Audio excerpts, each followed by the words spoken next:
Hello, and welcome to the Dark Ages podcast, episode 56, The Inheritance of Clovis.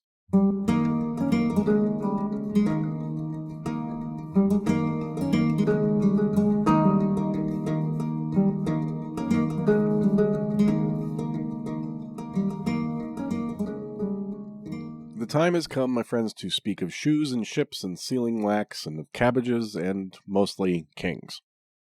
4 kings, to be precise, the 4 sons of Clovis I. A still undetermined number of cabbages. Maybe we'll find out in the course. But, before we get started, there is an issue that I need to address. It has to do with the last episode, and it is, well, embarrassing. You'll probably remember the last time where I spoke at some length about wooden tools, and about how iron tools were rare and precious, and mostly used to make more wooden tools. Dear listeners, it has come to my attention that in that whole section of the podcast, talking about wooden and iron tools, I did not tell one Minecraft joke. I am mortified. Please rest assured, I am working to improve myself, and I will do better in the future, and I only hope you can forgive me. Let us try to move on.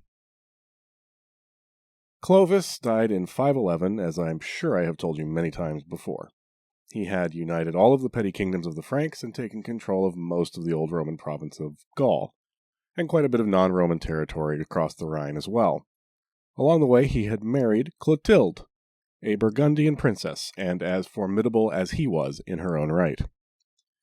Also, the patron saint of Normandy. Fun fact. She gets to be a saint because it was by her influence that Clovis, in the year 500, had converted to Christianity and brought his people along with him, at least nominally. Importantly, it was Orthodox or Catholic Christianity, which at this point is the same thing, and it was not the heretical Arian Christianity of many of the other Germanic tribes, most notably the Goths. Clovis's acceptance of the Roman version of Christianity meant that moving forward, Franks would be more quickly integrated with the Gallo-Roman society over which they now ruled. Long term, that would turn out to be an advantage. Clovis and Clotilde had 3 sons and a daughter, and Clovis had an older boy by an earlier relationship, either an earlier wife or a concubine, we aren't sure. The sons were, in order of birth, Theuderic, the eldest, half-brother to the other 4. It's hard to see at this distance, but there are some straws in the wind that he and his stepmother were not really super fond of each other. Theuderic was probably around 8 to 10 years older than his eldest half-brother. That brother was Clodomir, born probably around 495. Next came Childebert, 2 years or so later, and finally Clothar, born about the time of his father's official conversion, i.e. around 500. The spelling of all these names varies wildly, by the way, depending on who you're reading. For example, you will often see Clothar anglicized as Lothar. Meanwhile, the French call him Clotaire. I've taken the extremely unscientific approach of using whatever spelling I first encountered, unless it's too hard to pronounce. If you don't look at the transcripts, you won't care much anyway, but I thought I'd mention. My plan for this episode is to tell one story from the life of each son, though they do all overlap quite a bit, as you would imagine, and by doing so build a picture of the personalities at play, as well as the first decade and a half or so after Clovis's death. Now, wait 1 second, I hear you saying. You said there was a daughter. What happened to her in your list, Mr. Chauvinist Pigman? Well, you're right. Not about the insult. But Clovis and Clotilde did have a daughter, as I said, also named Clotilde. And I'm going to institute a convention right here and refer to the younger one as Clotilde to distinguish her from her mother. Her story is directly tied to her brother Childebert, and unfortunately she died fairly young, so ends up as a supporting character rather than having her own narrative. C'est la vie au Moyen Âge. We've met Clotilde before, but I suspect I called her just a Frankish princess to avoid introducing too many names at once. No such restraint is possible in this episode, I'm afraid. There will be names and names, even beyond the ones I've just introduced. I am sorry. I have 4 stories to tell about these 4 brothers to build a picture of the way Francia fit in with the rest of its neighbors, as well as to show how they all interacted with each other. It seems basically that at least some of the external warring was a way to sublimate the rivalries between the brothers and prevent them from becoming unproductive internal conflicts. This is a story-heavy episode. What I mean by that is I will be recounting the stories recounted by Gregory of Tours with not much in the way of analysis or debunking. So lean a little bit into the fun, if you will. Some of it, I am warning you now, is pretty brutal. So be aware. I will also be playing pretty fast and loose with the chronology. Don't worry too much about dates. I will signpost any that matter, and to be honest, Gregory's accounting is far from clear anyway. Alright, so can we all live with that? Great. Let's begin by setting the scene. Francia would eventually be divided into 4 reasonably well-defined kingdoms, but Clovis's division of his realm was less consolidated, and each brother received lands that weren't necessarily all contiguous. Who got what has had to be reconstructed, and sources differ. Gregory doesn't actually give details about how the kingdom was divided among the sons. He does give details about the division among the next generation, and historians have had to work backward from that. The map that appears most commonly on the wikis, for example, comes from Paul Vidal de la Branche in 1894 and is very extensive, but probably overstates the degree of control over the territories that each king had, especially in the south. Historian Ian Woods provides a much more conservative idea of each son's zone of control, and I'll put both maps on Instagram and the website so you can compare them. In both cases, the historians involved are attempting to piece together a map from the available record, and from later descriptions of the kingdom's divisions. Most sources you read will say that the division of the lands was in keeping with Frankish custom, but there's not really any firm evidence for that one way or the other. We just don't know enough about the customs of the early Franks to be sure. It's possible the division actually came about at the urging of Queen Clotilde, in an effort to avoid her own sons being sidelined in favor of the elder Theuderic. Each brother chose a city as the center of their rule, though that doesn't mean that they were there all the time. As a result, each one is sometimes referred to as a king of their primary city. Broadly, we can say that Theuderic received the northeastern parts of Gaul, along with some amount of territory beyond the Rhine. He seems to have had some kind of authority in the Auvergne, or at least he felt empowered to lead a punitive campaign against some kind of rebellion there in 524 or 5. His primary city is usually identified as Reims. Clodomir received lands along the Loire, seemingly in a broad band across the middle of Gaul, from Nantes to Orléans, and maybe as far as Troyes. His power centered mainly on Orléans. Hildebert's territories were mainly in the northwest, including what would become Normandy, Maine, and the Ile-de-France, and, theoretically but not actually, Brittany.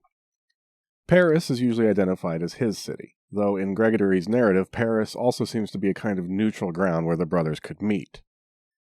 Lastly, the youngest brother, Clothar. Here is where we find the greatest disagreement between the earlier and later historical evaluations. Vidal-la-Blanche gave him all of Aquitaine, along with the holdings in the north like Flanders and Soissons. Woods whittles that down to just the area around Soissons, maybe as far north as Tournai, but not much more than that. Ultimately, my advice is not worry about it too much. We won't have solid, definite map until around 561 anyway. And there's going to be so much swapping and changing, trying to hold on to any kind of defined map is mostly wasted effort. For the next few episodes, at least. Not to mention, since the brothers frequently teamed up in various combinations, the actual divisions are of only limited relevance in the grand geopolitical sense. I will point out, though, that as far-flung as the brothers' territories seem, their primary cities, of Paris, Soissons, Orléans, and Reims, are all within easy reach of each other. The furthest apart are Orléans and Reims at 175 miles, or 280 kilometers or so. That's a fair distance for an army on the march or a fully kitted-out royal household, but a messenger on horseback could easily cover the distance. The idea was clearly that the brothers keep in touch with each other, and they did, as we will see. Throughout the Merovingian dynasty's existence, there will always be only one Francia, no matter how many kings it might have at any given time. And Francia, as far as its kings were concerned, could be bigger. Out of these 4 brothers, not one of them was satisfied with what they had. Surprising, no? Each and every neighbor presented at least the potential for expansion. To the south, the Visigothic kingdom was still reeling from defeat at Vuil, And in addition to the plundering opportunities of northern Hispania, they still clung to Septimania and its valuable ports. Francia, large though it may have been, still lacked an outlet onto the Mediterranean, and so lost out on direct access to the most lucrative trade. Access to the Rhone was also limited by the presence of the Burgundian kingdom. Last time I mentioned that the Burgundians controlled the Rhone from Geneva down to Avignon, but that's actually understating the extent of the kingdom, which actually extended influence as far north as Dijon. The Burgundians were Catholic Christians and had a strong relationship with Constantinople. Burgundia was not a force to be taken lightly. Continuing around counterclockwise, the Alemanni occupied the right bank of the Upper Rhine, guarding the northern ends of the passes into Italy. Theodoric the Great had cultivated relationships with this Germanic confederation, and they enjoyed his protection as long as he wasn't distracted by anything. Lastly, to the east, along the Lower Rhine, the Thuringians. Clovis had been nibbling at their edges already, and his eldest son, Theodoric, would continue to work that furrow, picking fights and sowing discord with the Thuringian ruling house. The Thuringians were ruled by 3 brothers. I know, more brothers. These were Hermanfried, Berthar, and Baderic. Hermanfried and Berthar fought over the division of their lands, and Berthar was killed. Then Baderic and Hermanfried split the remaining Thuringian lands equally between them. There is a theme in Gregory's stories of ambitious women goading their husbands into battle, and the story of the Thuringians is a great case in point. Hermanfried came into his hall one day for a meal and found that the table was only half set. When he questioned his wife about this, she told him that a king who is deprived of half his kingdom deserves to find half his table bare. Now this sounds like a pretty petty thing to trigger a war, but remember that this meal is not being served at a cozy table for 2 with candle and flower vase. Eating alone would have been vanishingly rare for a major lord, and a failure to provide for half the people who had shown up in his hall expecting his generosity would be a shame and a humiliation. So Hermanric went looking for friends. He made contact with Theodoric and suggested a joint operation against his brother Berthar, and they offered to share any territory gained equally between the two of them. Theodoric readily agreed, and the 2 leaders invaded Berthar's territory from east and west. Berthar committed a tactical error and allowed the 2 invaders to link up. When they met in open battle, the 2 allies overwhelmed Berthar's force, cornered him, and cut off his head. Theodoric went home, whistling happily, and waited for Hermanfried to begin the process of transferring his share of Berthar's lands. And he waited. And he waited. And gradually it began to dawn on Theodoric that Hermanfried may have been fibbing. Fibbers made Theodoric grumpy. So he called on his little brother Clothar to come and help him right the wrong. Clothar agreed, and Theodoric gathered his men around him and gave them a little pep talk. He reminded them that the Thuringians had been raiding their lands for years, and rattled off a litany of the various war crimes they had committed against the Franks. If you're feeling squeamish, turn away now. Gregory reports Theodoric's speech thus. Remember that not so long ago these Thuringians made a violent attack upon the people and did them much harm. Hostages were exchanged, and we Franks were ready to make peace with them. The Thuringians murdered the hostages in all sorts of different ways. They attacked our fellow countrymen and stole their possessions. They hung up our young men to die in trees by the muscles of their thighs.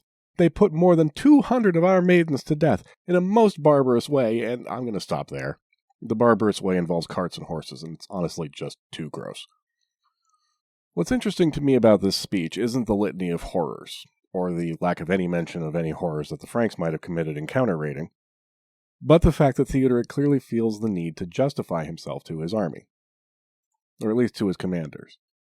Thing is, society was pretty flat. There was probably no more than one level of command, or maybe 2, between the king and Mr. Frankie Spearman.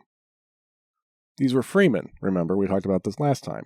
They belong to themselves. They owe an obligation to their lord to fight for him. But if their lord starts leading them off into unnecessary and unprofitable wars, they could easily decide that their obligations only go so far. So Theodoric and Clothar advanced into Thuringia and met Hermanfried in an open plain. Hermanfried had had time to prepare. He had his men dig trenches across the plain and then cover them over again with branches and turf. Gregory describes the battle.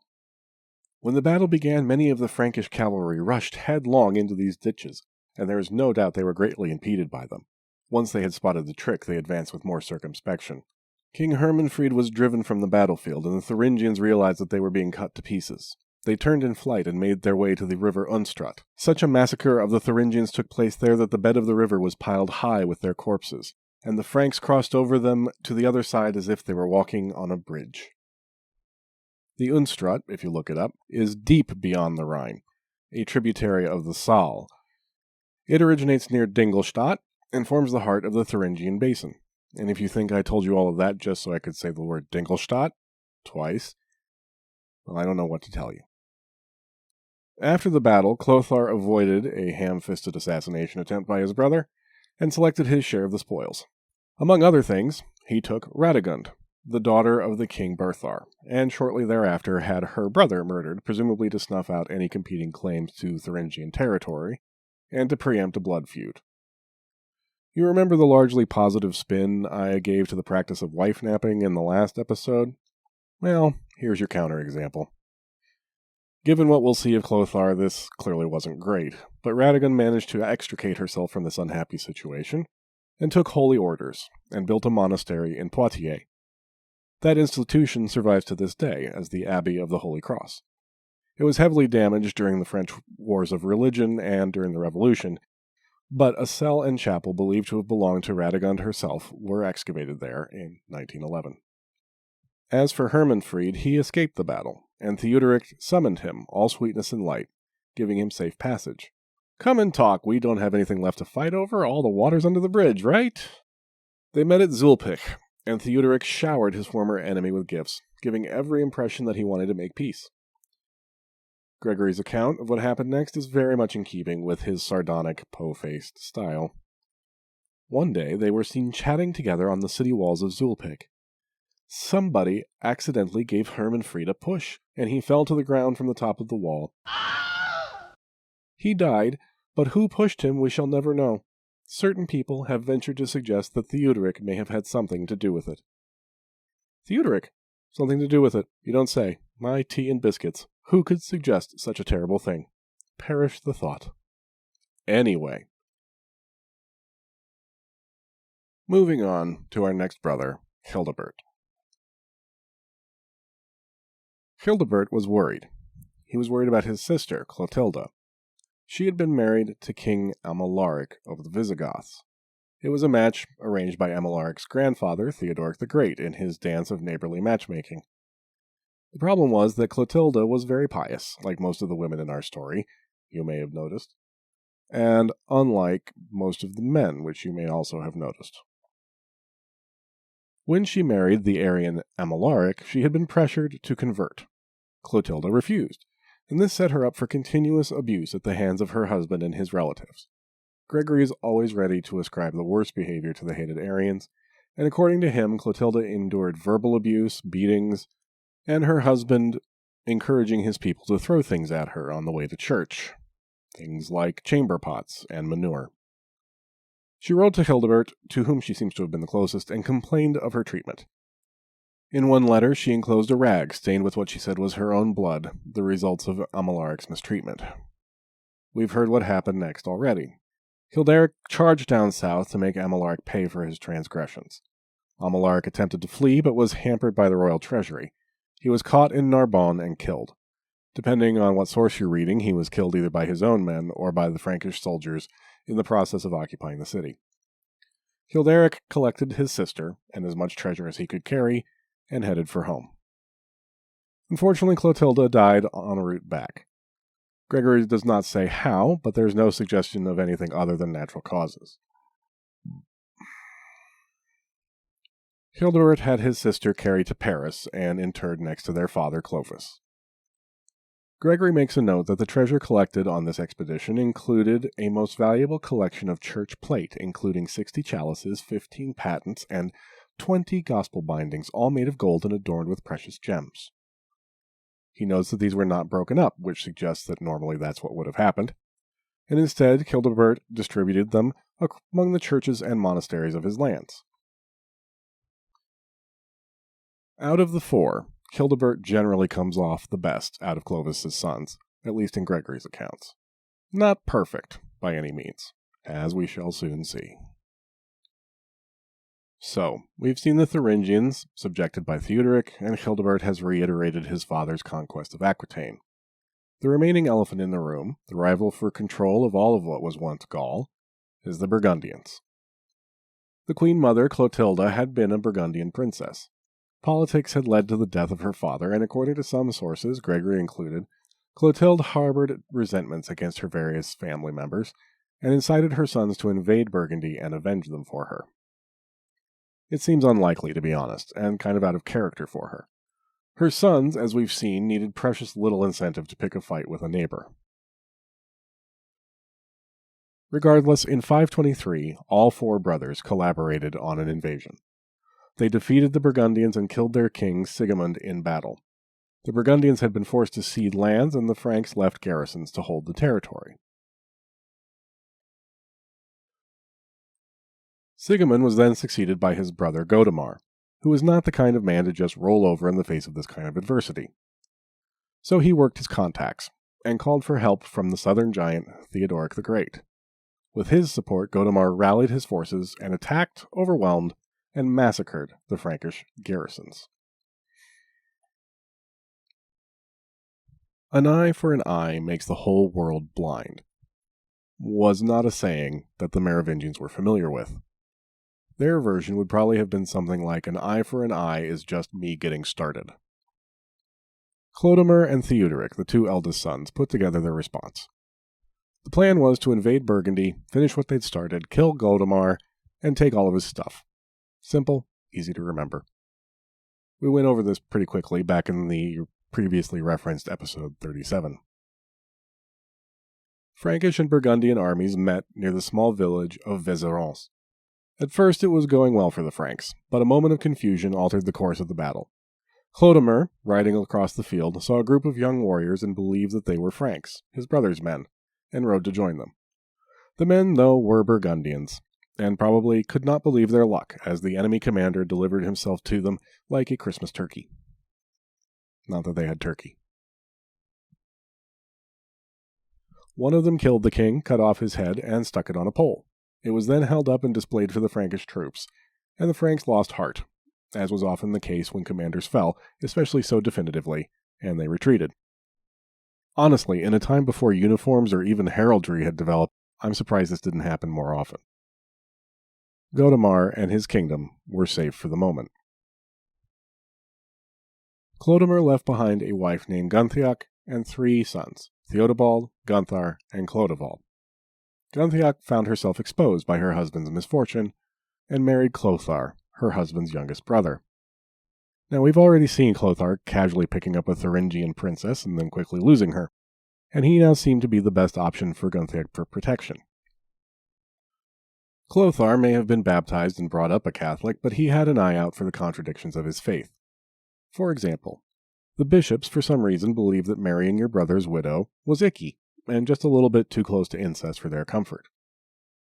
On the other hand, if Gunthiac came to live with him, she would bring the keys to Clodomir's treasury with her. In these kind of difficult situations, Clothar managed, after careful thought and consideration, to find a path forward. In short, he ignored the bishops and went ahead and married his brother's widow. The widow's 3 young children would not be accompanying her, though. It was decided that Theodebald, Gunthar, and Clodovald would all be sent off to their grandmother Clotilde to be brought up by her. Clotilde took them gladly and showered them with all the attention and affection that a grandmother should. Here the story takes a dark turn. Childebert and Clothar had second thoughts about the arrangement and went to their mother to discuss the boys' futures. These boys were of the sacred house of Merovich, long-haired kings in the making. They made the case that it would be better for them to be with their uncles. They could be close to the exercise of royal power, and learn from exposure and experience. Clotilde agreed, and sent them to Paris, where Childebert and Clothar had arranged to meet them. Now Childebert and Clothar were ambitious, lying toads. They had the boys seized and imprisoned instead. The succession was going to be complicated enough without surplus nephews hanging around. The two had worked all this out ahead of time, and sent a messenger to Clotilde with a bare sword and a pair of shears. The clear implication was that the boy's horizons were now very limited, down to just death or tonsure. The Merovingians are referred to as the long-haired kings, and it was the tradition that long hair was the mark of kingly heritage. Only members of the royal house were allowed to wear their hair long, and only men whose hair was long could rule. Tonsure, besides the religious implication, would remove the boys from any possibility of succession. That seems like it should be a straightforward choice for Clotilde, doesn't it? Death or a haircut? Apparently not. Pride had its place too. Gregory takes up the narrative. When the messenger came into the queen's presence, he held them out to her. Your sons seek your decision, gracious queen, as to what should be done with the princes. Do you wish them to live with their hair cut short, or would you prefer to see them killed? Clotilde was terrified by what he had said, and very angry indeed. Besides herself with bitter grief, and hardly knowing what she was saying in her anguish, she answered, If they are not to ascend the throne, I should rather see them dead than with their hair cut short. The messenger took no notice of her distress, and he certainly had no wish to see if she would change her mind. He hurried back to the two kings and said, You can finish the job. So Theodebald and Gunthar were murdered by Clothar, with his own hands, according to Gregory. This passage is pretty brutal. So again, this is your warning to skip ahead if you don't want to hear it.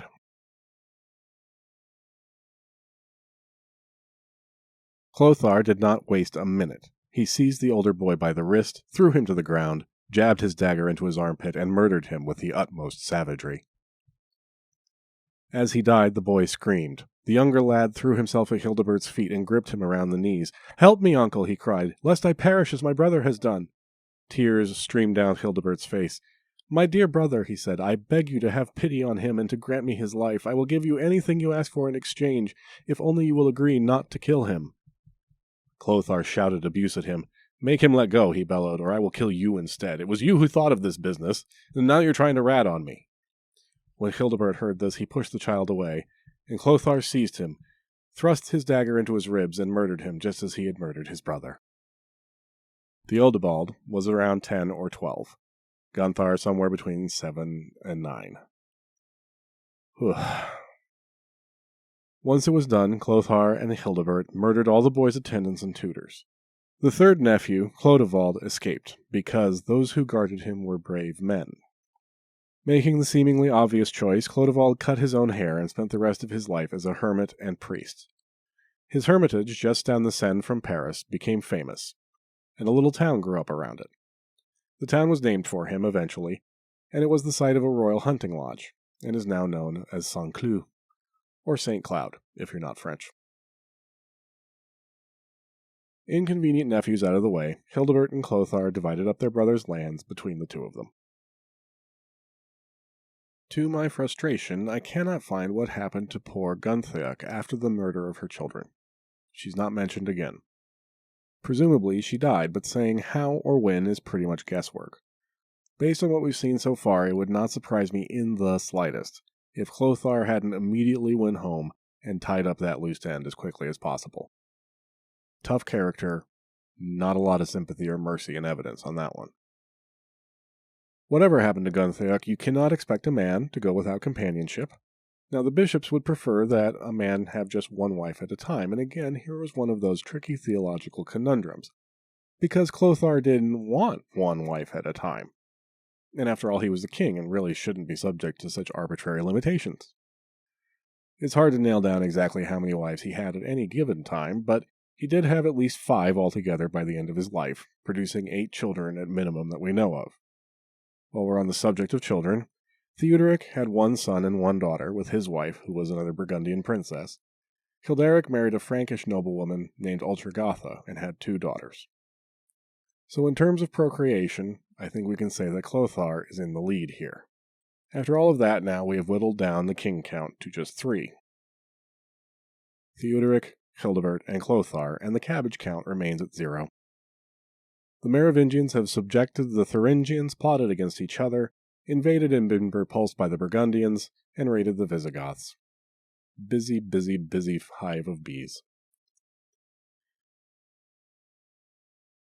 Next time, I will continue the narrative and begin to get a little more disciplined about chronology, as the final form of the Merovingian kingdoms begins to take shape.